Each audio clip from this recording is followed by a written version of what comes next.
This is Coach Jason Ballard, and I'm a business wingman. Over the years, I've learned a lot from working in our family construction business, serving as a senior officer in the United States Air Force, and running 12 different organizations around the world. Many people helped me get to where I am today, and it's my mission in life to serve as a personal wingman to others. That's what this podcast is all about, providing knowledge, tools, resources, and mentorship to help people soar to their highest altitude.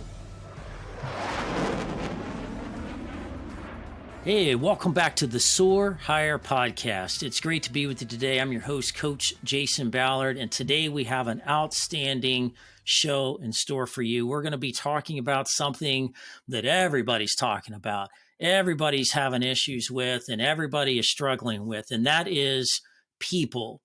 Getting people, keeping people. And how do you do that with a culture? A lot of people I talk to about culture really don't understand what culture really is.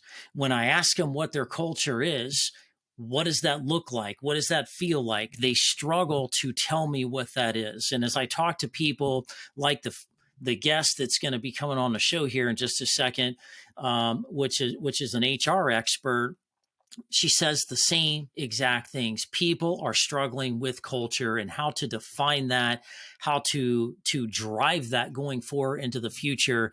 And there's no more challenging time in business than right now, with all of the dynamics of post-pandemic conditions, trying to find people, locate people, train people, retain people, incentivize people, and get people back to work in whatever fashion they need to do that.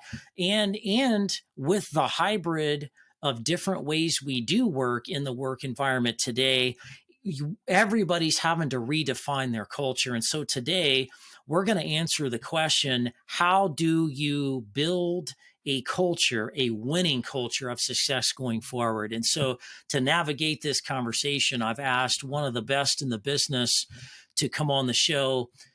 Today, we have the privilege of having Marcy Young. Marcy owns a company called HR Alliances, headquartered out of Louisville, Kentucky, and in my opinion, is one of the national authorities on human resources matters and culture. Without further ado, let's welcome Marcy Young to the show. Marcy, good to see you today. Jason, thank you for having me. I appreciate the opportunity to speak with you, and specifically on this topic, as you know, this is something very near and dear to my heart when it comes to people and culture and what it's all about. So awesome. Well, you're one of the best I know in the business, and I think, you're going to be able to help a lot of people kind of dissect this, figure this out, and maybe point them in the right direction, because a lot of people are struggling with this. So good to have you on the show. Marcy, you're such a dear friend and a colleague, and I'm just glad we were able to get you on the show. So welcome aboard. Marcy, for the audience's purposes, let us know a little bit about you and your company and the kind of things that you do. Sure. So, as you mentioned earlier, I founded HR Alliance, which is an HR outsourcing consulting firm. We do a lot of different things for companies, and one of the main things we'd like to focus on is culture. You can't really have much of a business, or at least be successful in business, without that. So, again, love to talk about culture. But started the business 8 years ago, handling full service HR for small to medium sized businesses on the scale of really fractional HR, but then also helping enterprise organizations with project work as they need it, and specific things like culture. So we really like to help and engage there. And I always say my title is just the founder and really servant leader, because I like to lead in that focus and that format. So. That's awesome. Well, you're doing some great work out there. You're helping a lot of people. I've met a few of those along the way as we cross paths from time to time, and I just thank you for what you're doing and in the way you do it. You're different, and you certainly are a servant leader. So thank you for what you're doing. So, Marcy, help us understand this dynamic a little bit. Let's frame up this discussion around culture and how to build a winning culture. What are the kind of things you're seeing out there? What are some of the trends and concerns and the dynamics that surround us today? Well, Jason, when we talk about culture and what it means, I think it's important that we start with what is it? Like we have to, it is the identity of the organization, right? Like who you are and why you do what you do. So without that, I always say companies, they really don't have that anchor. There's nothing that's kind of grounding them down and holding them down to who they are. So when things such as, I don't know, a pandemic come at you and you try and determine how you make decisions and what direction you go in, that really helps you to gauge and understand how you're going to handle it, how you answer questions. So specifically, when the pandemic did hit, the companies that we worked with who are really strong in identifying their culture were very quick and nimble and really being able to flex in those areas when they had to decide what type of policy they were going to implement. Were they going to do the actual temperature screenings? Were they going to exclude people from coming on board? Were they going to follow the CDC? What did it look like, and where did they stand? Were they going to pay people, not people? As we just progressed through that whole process, I watched companies who were so strong and have identified their culture very confidently. They were able to really stand up to those things and stand strong in which direction they were going to go in, versus the companies who really didn't understand their culture, didn't know who they were, didn't have that identity. Maybe it was defined for them. They struggled. They really struggled in helping with making those decisions and determinations in which direction they're going to go.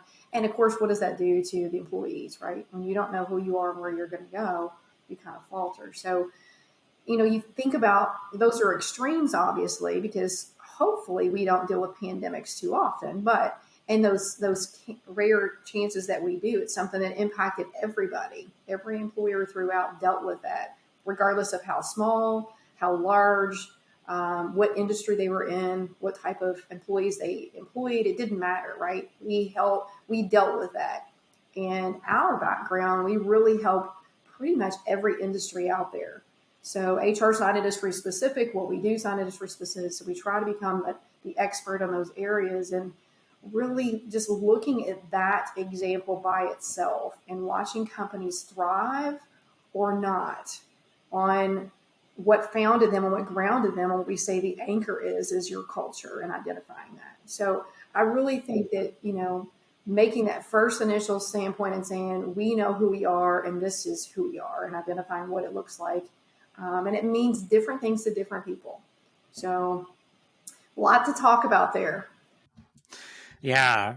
So, kind of the takeaway I'm getting here is, the folks that are really strong in identifying their culture and all their employees are connected to that culture and they work well as a team in alignment with that culture, were more nimble, more agile, and made it through the pandemic or any other disruption a lot easier and faster and more successfully than others that did not. And so if you're out there listening to this, question that should be running through your mind is, okay, what is my company culture? Is it strong? Do we really have a strong foundation here? Is everybody connected to it? And if not, are we able to withstand the next disruption in the market? Sometimes that can be a pandemic. Sometimes that can be a natural disaster. Sometimes that can be market competition. That can be, we face a lot of different potential disruptions in the business, but having a solid foundation and culture kind of it, I don't know about how you define that, but from my perspective, it's kind of like a fabric. A fabric is strong, kind of like a rope. Wire ropes really, really strong and able to pull things and hold things, it's because they're interwoven. No one strand of that rope can hold up the weight and the tension that you're putting on the rope. But when you intertwine those fibers together, it creates a really strong bond. And to me, companies that have a really strong culture kind of intertwine that and create like a rope or a fabric that really strongly interconnects the different aspects of their organization. But Marcy, I've got to ask, before we get to going down this path too far, what I've also found, and I'm sure you have too, is that a lot of people have different definitions of what a culture is. How do you define culture? How should people be defining their culture? What is that? What isn't that? And it's such a good question, Jason. And oftentimes we find that many times we'll have conversations with our clients and just say, do you know your culture? And many times the answer is no, or if it's yes, they don't really know what it is, or they've defined things and they've posted them on the wall for people to see, but they really don't believe them, or when they take the surveys, they really don't. The employees don't see those things in them. So, is it when you define it, it's just as important to actually entrench that, right? Make that be part of who you are. The other side of it is when I do talk to people, they'll say, well, we don't have a culture. And the truth is, you have a culture in your business. Now, whether you've defined it yourself or not, right, is one thing, but there is a culture that does exist. And it's very important for the leadership, whoever is leading the charge, right, to define what that is. Otherwise, it will create itself. And once a culture gets started, it's difficult to kind of shift and change those things. Not impossible, of course, but to change and shift, it is difficult, more so to do that after the fact. So really in the very beginning and defining those things, it's important. But not to be discouraged. If you are a company and you're listening out there and you've not defined your culture, you're hearing these things and you're like, gosh, that's me, I fall into that category. Certainly feel assured that you can identify and make that shift and change. It does take a little more work to do that, but you can dig in and do those things. And back to your original question, Jason, is what does it look like and how do we define that?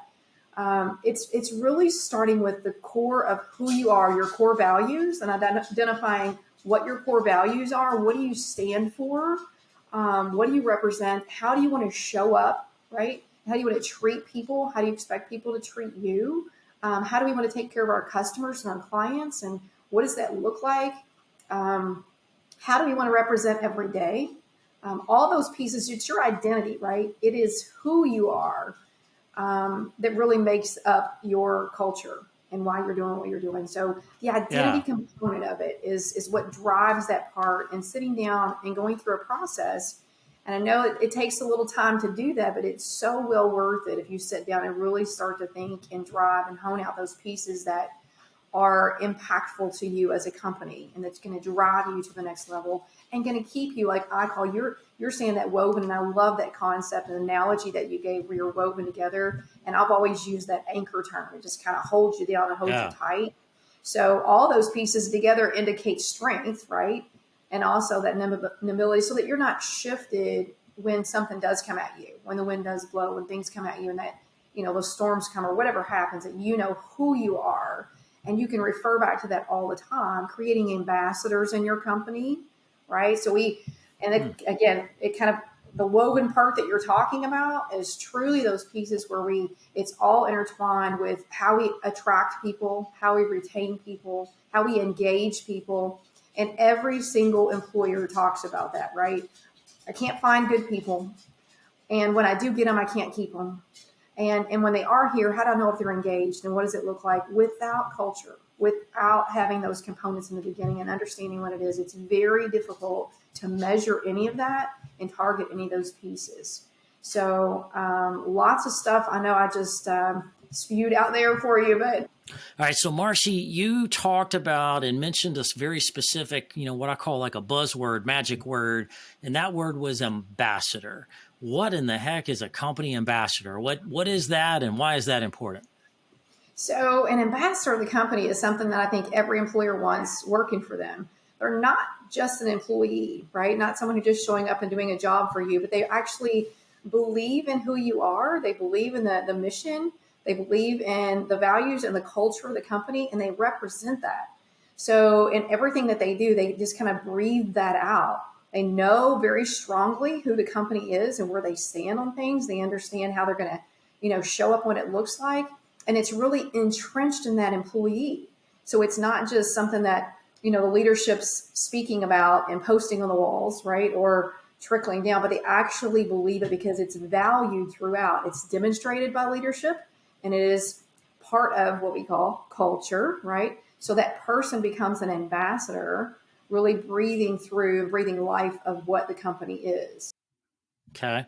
But theoretically, though, I'm going to challenge you a little bit. Theoretically, shouldn't every employee ideally be an ambassador for the company?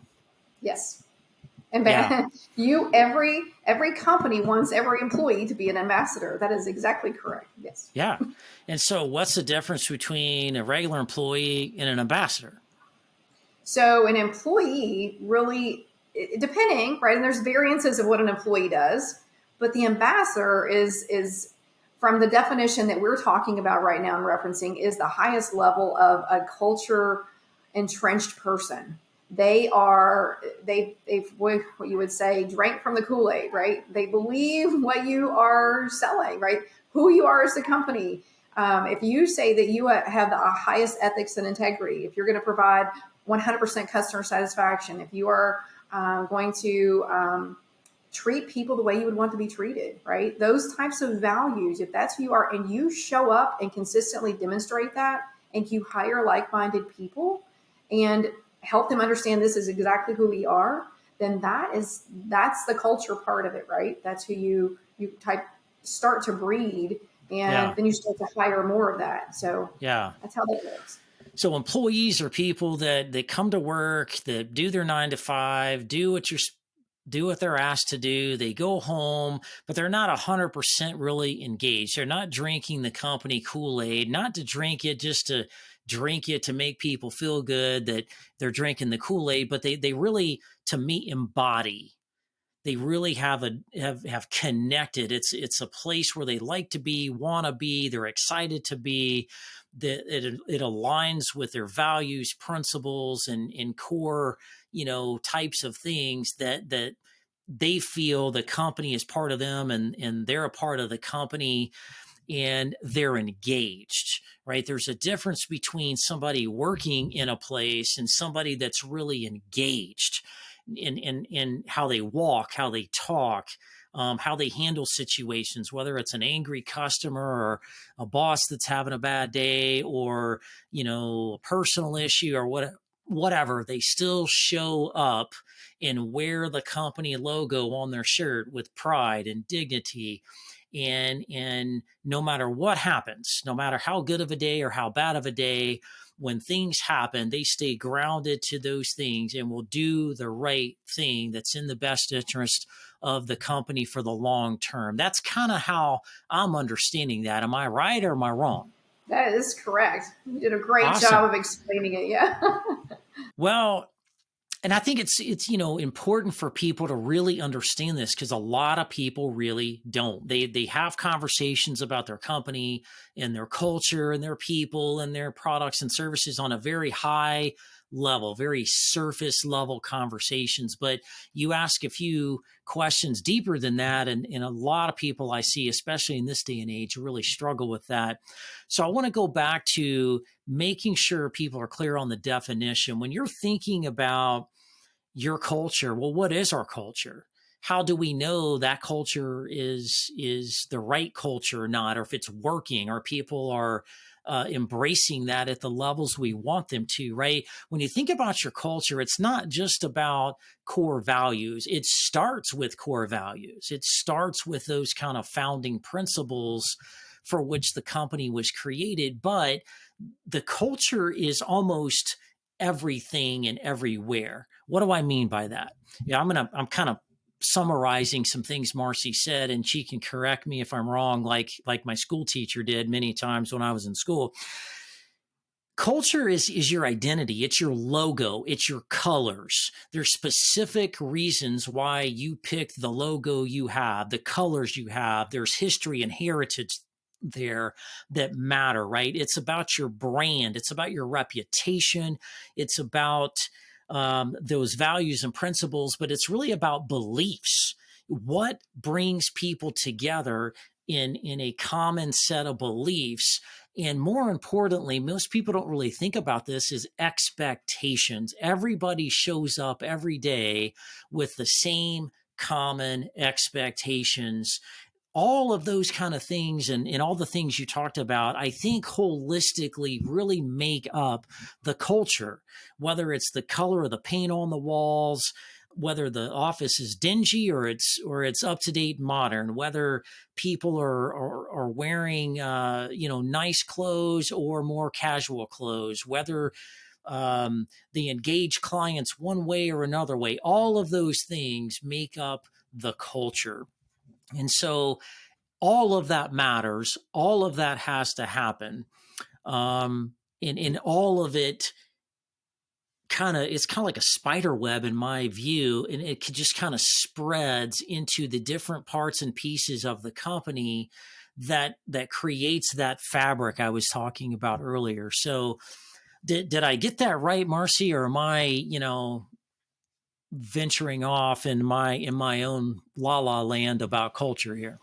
No, I think you are correct. It's you have to have those components and pieces in order for you to establish that, and kind of what it looks like, and the branding side of it is extremely important. You shouldn't brand unless you know what your culture is. It's my opinion. I think you really have to start with that piece of it. I think it just Yeah. really comes back to the identity of the company, and that sometimes those identities change, right? Like if you have a startup and you really don't really quite know what it looks like, and you've defined it, and then I don't know, you're in the early growth stages of your company, and then you realize, okay, we started as this and now we've evolved into this. That's okay, right? But usually those core values stay the same, and so that culture continues to evolve. But yes, all the pieces you've talked about are components for sure, and Yeah. it entrenches out into every single employee, right? And that's the idea. Totally agree. I think you're totally right. So, if you're a business leader out there and you may be struggling with talent acquisition and retention, you may be struggling with, defining what your company is moving forward and changing your products and services or adapting to market conditions or whatever. You may be going through different things in your business, and every so often you've got to think about your business and your culture and make changes and evolve. According to the SHRM organization, and which stands for the Society for Human Resource Management, there are four different kind of types of cultures. Right? There's the clan slash collaborative culture, where it's all about the employees and adapting to them and being creative and in an environment to collaborate. Then there's they call it the ad hocracy. And you're like, ad hocracy, what the heck is that? And that's where it's kind of ad hoc. It's very innovative and creative, and they're more of risk takers and kind of this open thing where they're focused on breakthroughs and new products and services and drive-in market penetration and just kind of tip of the spear kind of stuff.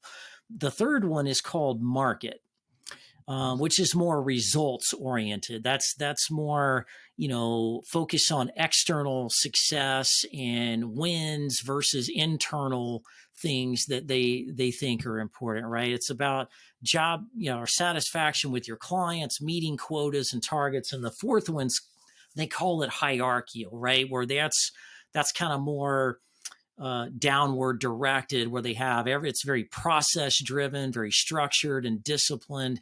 And so the question you should be thinking about right now as you're listening to the show is, well, what is the right one for me? Because not all cultures are the right fit for you. So as we just defined these four different types of cultures, business leaders need to be asking the question, well, which one is right for me?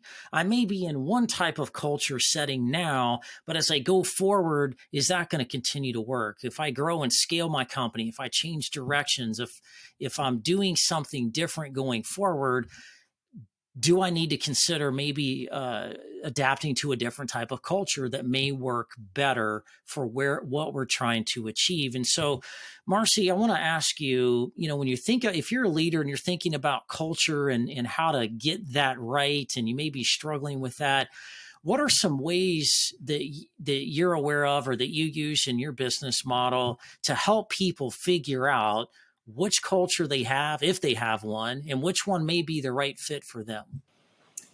That's a good question too, and I think you have to determine a couple things. One is where you are in your life cycle of the business, right, and understanding that part of it. There's multiple components, and not to complicate this because you don't want to do that, but really sitting down, and if you've never done it, if you've never gone through this process before of identifying culture, you're going to want to sit down and talk about what the identity is, right, and then including components of where you are in your business cycle. What are we trying to accomplish and achieve? If we are on a high end cycle of really, increasing and scaling and, moving the growth through the process, then you're going to look at something, a culture along those lines. And again, like I said before, it can change, right? So Yep. just during this life cycle, you might have to say, okay, we're more heavily focused toward this type of culture.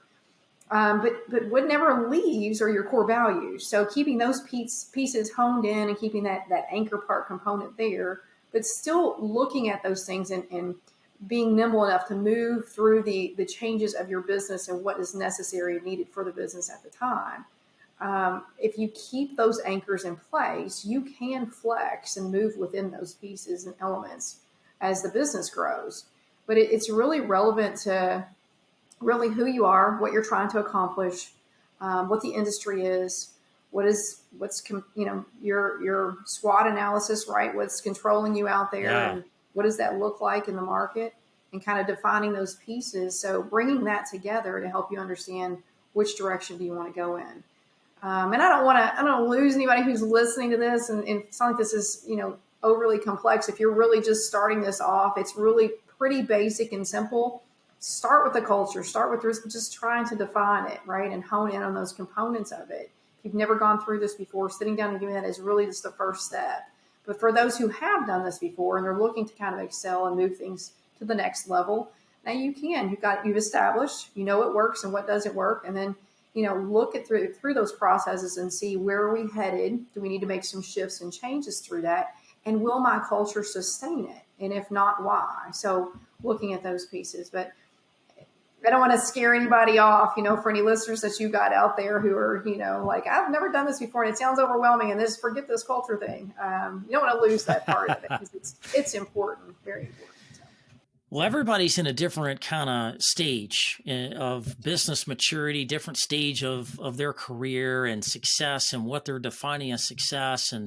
And everybody goes through setbacks. Everybody goes through twists and turns and is faced with different challenges at every step of the way. And so, it's like anything else. If you're struggling with revenue goals and achieving revenue related things, then you take a step back and assess those kind of things and figure out, what's working and what isn't working, just as well as you do with your people acquisition and retention processes versus your customer service experience. A good leader should always be periodically evaluating and assessing things and making changes as needed and adapting to those things, because we live in a fast-paced world and things happen fast, and you got to kind of keep your finger on the pulse of those things. So how often, Marcy, should people be evaluating that culture to see if it's still effective or if they need to adapt and change it? That's a good question too. Oftentimes I get questions like, how do I measure my culture success? Right. And it's engagement, really. It's Yeah. hard. It's a hard target to think about, but it truly goes back to the engagement of your employees, right? Where are they engaged? And then you also want to look at overall performance as an organization, where you're headed. So measurements that you can put in place to look at that, the overall success, and whatever those things you define success at, and that's a whole different conversation we could talk on for another hour. But So defining and knowing how you define success within your organization, and then also what does engagement look like for you from your employee standpoint. So those are two metrics that you can pull together to help you understand, am I hitting Yeah. the targets? Is this the direction that I'm going in? What does it look like? And what do I need to shift and change to do that? And oftentimes it's that feedback that you receive, right? When you Yeah. get those surveys, or if you're doing one-to-ones or reviews or whatever it is, you're kind of engaging those things. Yeah, I was going to get you to give us some examples of maybe like, the top 5 things people can be looking at from a metric standpoint to gauge, some of this engagement related to culture. What would some of those be in your mind? I really feel like you would look and see what type of retention that you have, right?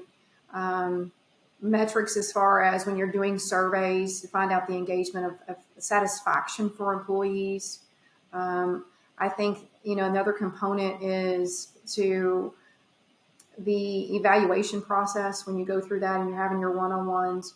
Are people speaking confidently and kindly and energetically about your organization?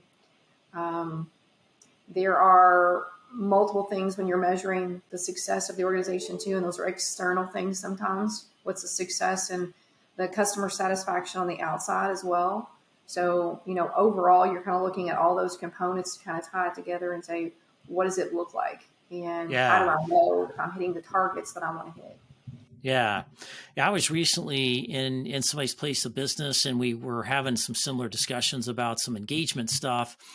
And the person I was talking to at the top of the company was just kind of lost on where to even look for some of these things. And you had some really, really great points, and I even kind of guided them down a couple other paths as well. I'm like, well, look at your sick leave utilization.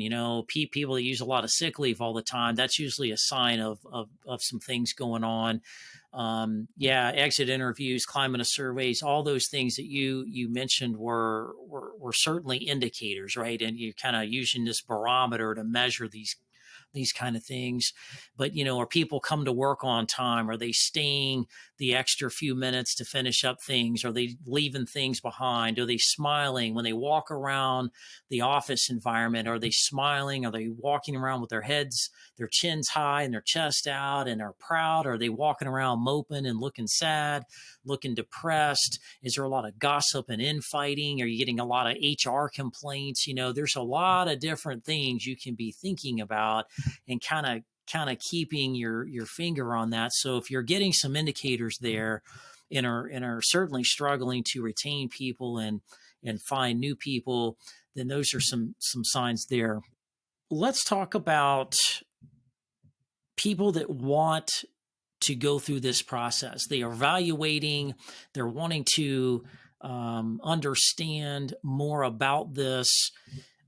I think if you really want to know where your culture is and how the engagement levels are, I would highly recommend, I want your feedback on this, in having an outside organization, business coach, HR professionals, consultants, having somebody with expertise in this space to come in and conduct an assessment and give you real data from an outside perspective compared to other similar kinds of companies. Marcy, what are your thoughts on that? Do you do those kind of things? Are those things effective?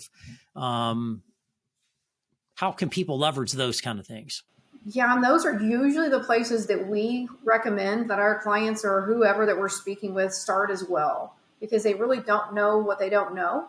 Yeah. And how do you get that information? So that becomes data. So we call Yeah. them employee engagement surveys or employee satisfaction surveys. And it's definitely something that we help our clients or any other company who's wants to walk through that process do and help develop. It's very important that you're asking the right questions so we get the answers that we're looking for, because questions that you can't measure are things that you don't really need to know about, but really asking those engagement questions, finding out what people want, what they don't want, what they like, what's working, what's not working. And then it's also very important too, understanding and knowing your people internally. Is it a third party that's going to be more helpful and beneficial? Most of the time in my experience it has been, because they feel like they can be more candid and more honest, because they're not as concerned that they're going to have retaliation or repercussions or things like that.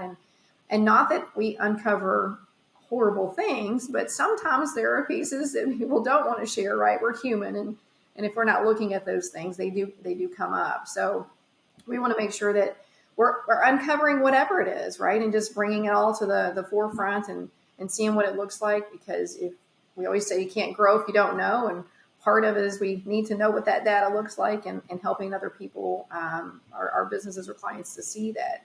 So it's definitely a service that we offer. We have found much success in it.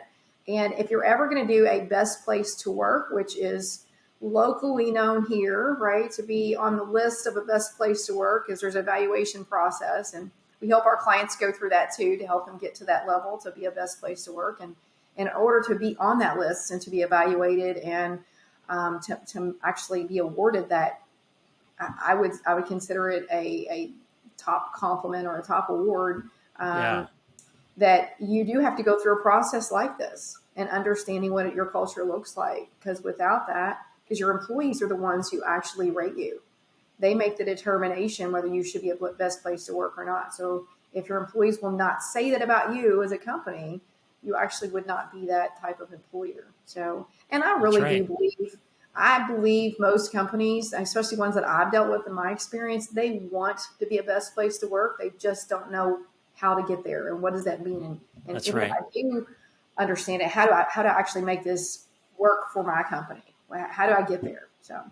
Yeah, that's awesome. That best place to work, one isn't just, in Louisville, right? This is in pretty much every major city in America. I don't know about globally, but certainly here in America, there's all kind of awards, the top 5, top 50 people to know in X industry, the 40 under 40, the best places to work. There's all these kind of awards for different kinds of things that are going on in the community and the market. So, regardless of where you are, those kind of things exist. I would reach out to probably like your Chamber of Commerce or economic development groups. They usually kind of spearhead those kind of things and work with partners like Marcy to kind of facilitate that and make sure that is executed.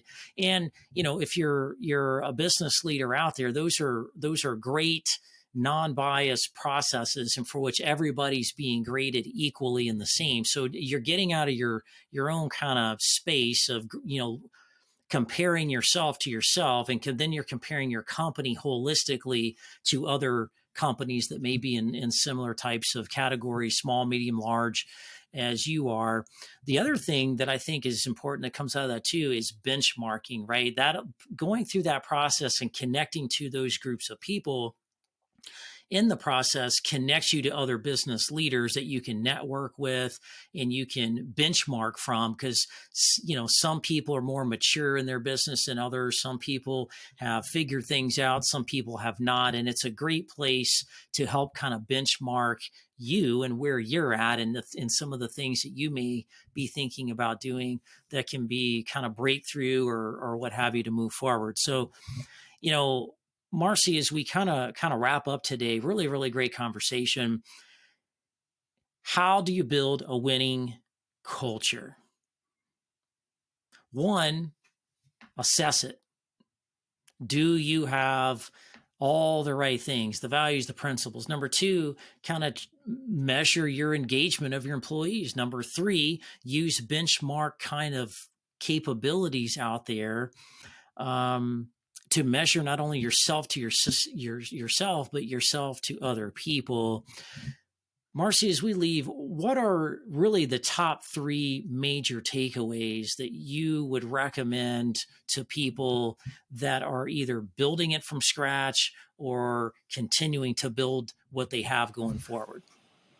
Well, I think what you just listed there is exactly what I would recommend. The 3 things that you just named off, which was assess, evaluate, and go through and get benchmarking components to it. But, I think I would add and just make sure to say to anyone listening that culture is very important for all the reasons that we talked about. If you are considering it, don't wait. Yeah. Look at it now and engage. It's really not that difficult. And it's a process. I think it's very important to understand that it's a process. It takes time, just like anything else. And we're dealing with people. So anytime you try and change anything, add anything, create something new, it takes time to weave. We use your term to weave that through the process and through people. So be Yeah. patient with it yourself, and just like anything else that you've ever done, it takes time and it's a process. So start now and start simple, right? And then continue to grow and build upon it, and just be patient with the process, and it will work if you keep Yeah. working. That is excellent advice. Thank you so much, Marcy.